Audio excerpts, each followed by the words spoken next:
Olá, estudantes do Instituto Maria de Lourdes Terceiro Chagas, IMLTC de Morada Nova. Eu sou Jardes Nobre, sou o autor de Curral de Pedras, que vocês devem estar lendo. Minha vontade de me tornar escritor começou ainda muito cedo, muito criança, quando eu me tornei leitor. Na escola eu já lia bastante, lia com muita frequência. Quanto mais você lê, mais você instiga a sua imaginação. E então eu comecei a imaginar histórias e querer que as pessoas lessem essas histórias. Então comecei a escrever em caderninhos, né? E fazia capinha, fazia toda uma edição como se fosse um livro de verdade, né? Na adolescência eu comecei a distribuir as histórias que eu escrevia para os meus colegas de sala de aula. E então eles liam e gostavam e passavam uns para os outros e eu me sentia bastante satisfeito. Me sentia escritor de sucesso, mesmo não recebendo um centavo com aquilo. Quando eu estava no meu primeiro grau, que hoje se chama ensino médio, eu li o 15, da Raquel de Queiroz. E a primeira vez que eu via o espaço em que a história se dava ser um espaço conhecido, que é o meu Quixadá, né? Quando eu fazia faculdade, eu conheci mais escritores cearenses através da literatura e comecei a ver ali nas histórias os espaços pelos quais eu circulava, né? Eu li A Normalista, do Adolfo Caminha, em que se passa Fortaleza do final do século XIX. Li Luzia Homem, do Domingos Olímpio, que se passa também no Ceará, não num lugar que eu conhecia, mas situa no sertão, no interior, num espaço que eu conheço bem. E aí eu senti a vontade de escrever uma história minha, que também se passasse num local em que eu vivo, né? E então eu escrevi Pássaros Sem Canção, que foi um livro que eu comecei a escrever ainda quando estava na faculdade, cursando letras, porém eu achava essa história assim muito pesada, porque eu gostava muito de escrever na linha da escola literária naturalista. Então tinha temas muito fortes, como a loucura, a descoberta sexual e tal. Então eu tinha receio de lançar esse livro e as pessoas não receberem bem. Como eu era um professor de uma escola tradicional, católica, aqui de Quixadá, então eu resolvi engravetar o livro. Mas fiquei tentado a escrever algo que eu pudesse me lançar como escritor. E foi aí que saiu o Curral de Pedras. Partindo da minha vivência como professor, as angústias de professor, a disciplina dos alunos, o tratamento que o sistema educacional dá ao professor, e juntando também com uma paixão minha que é o cinema, então eu coloquei esses temas, cinema, educação e crítica social, em uma história que eu acho que, que é envolvente, que prende as pessoas e as envolve numa ânsia de descobrir o que aconteceu ali no início, né, quando aparece um corpo morto, né, quem morreu, por que morreu, ou quem matou, por que matou e tal. Então lancei o Curral de Pedras em 2009 e fui muito bem recebido, né, pelos leitores. Gostaram muito, fizeram resenhas e resenha. Falo resenha hoje, a garotada pensa que é brincadeira, já fizeram brincadeira com o livro. Não, resenha é um gênero textual em que se analisa uma obra, né? Então fizeram resenhas, publicaram na internet e tal. Curral de Pedras me rendeu uma história curiosa. Em 2016 eu fiz o upload do romance para a plataforma Kindle da Amazon e automaticamente eu passei a concorrer ao Prêmio Kindle de Literatura. Eu não tinha lido o edital, né, do concurso, eu não sabia que era só para livros inéditos, e então eu marquei ali na opçãozinha, quero participar do Prêmio Kindle, e coloquei o livro para participar.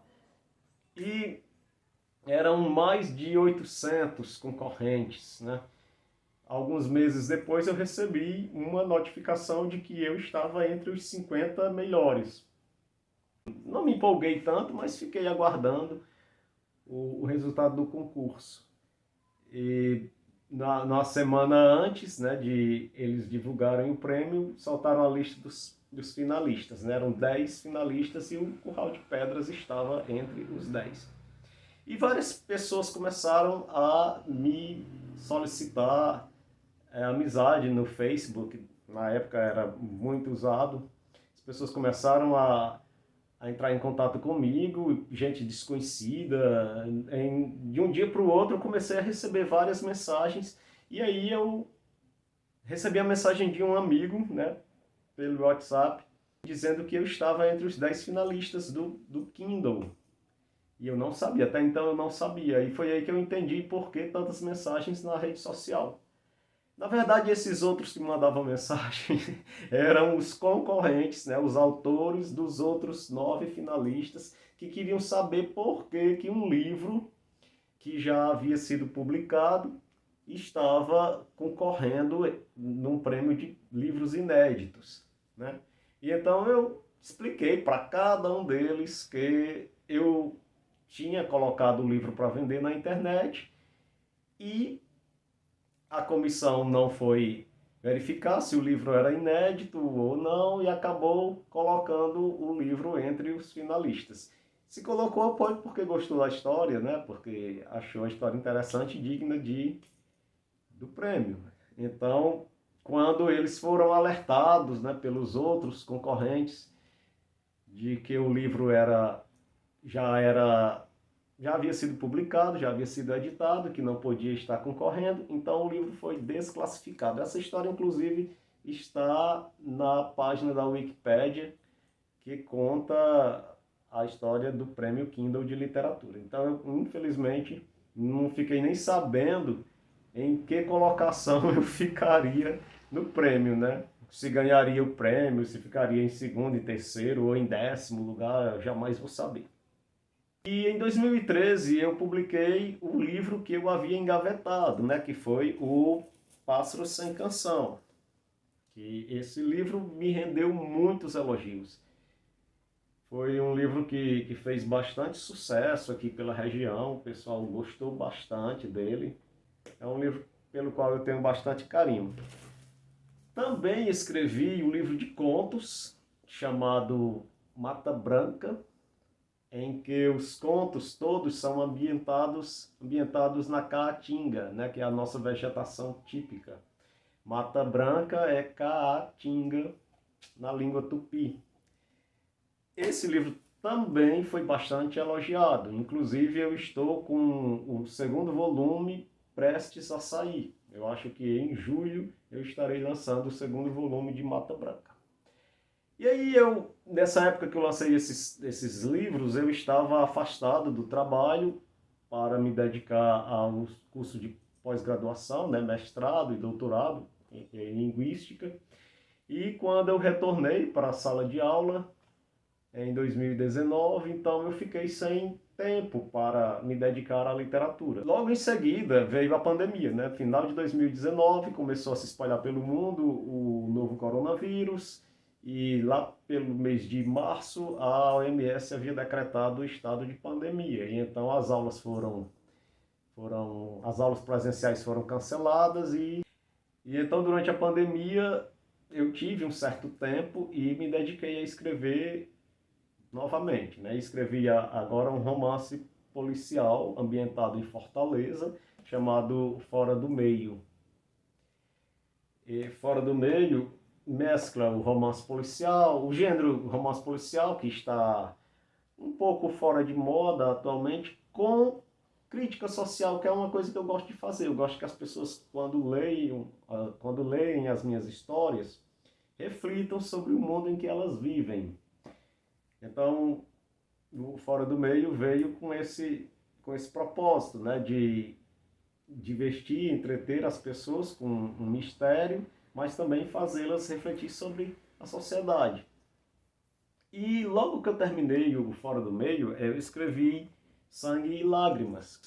Sangue e Lágrimas também ambientado em Fortaleza, também é um romance com características do gênero policial, né? Acontece um crime, daí a parte sangue, que envolve um protagonista que tem muitos problemas na vida para resolver. Daí a parte lágrimas. E então, por que eu escrevo? Eu escrevo porque eu gosto de compartilhar as minhas histórias, o que eu imagino, o que eu penso, né, a minha visão de mundo. Eu gosto de entreter as pessoas, eu gosto de oferecer a elas a oportunidade de, de se desconectar um pouco, né, do mundo virtual, das redes sociais e se entreter lendo uma história que, além da imaginação que a pessoa tem que ter, né, para visualizar mentalmente tudo aquilo que ela está lendo, ela também vai entrar em contato com um vocabulário que talvez ela não conheça, com a palavra escrita, que isso é muito importante para a aquisição da ortografia, de um vocabulário novo, de uma forma de se expressar, que não seja apenas a da oralidade, enfim, estar em contato com a literatura traz muitos ganhos, então eu gosto de colaborar com esse crescimento intelectual das pessoas. Seria maravilhoso receber muito dinheiro a partir dos livros escritos, mas eu não escrevo com essa intenção. Eu escrevo mais para satisfazer o desejo daquele garoto que lá no ensino fundamental, né, no antigo primeiro grau, desejou que as pessoas tivessem em mãos um livro escrito por ele. Então é isso, eu espero que vocês tenham gostado do Curral de Pedras. Espero que vocês leiam também os outros livros que eu escrevi e que leiam mais, cada vez mais, que deem chance aos escritores locais, os escritores da literatura cearense, os escritores nacionais. E é isso, espero ter colaborado com o trabalho de vocês. Obrigado por terem se lembrado de mim, de terem me incluído na apresentação. Espero que leiam mais, cada vez mais, e que tenham todos vocês grande sucesso na vida. Um beijo.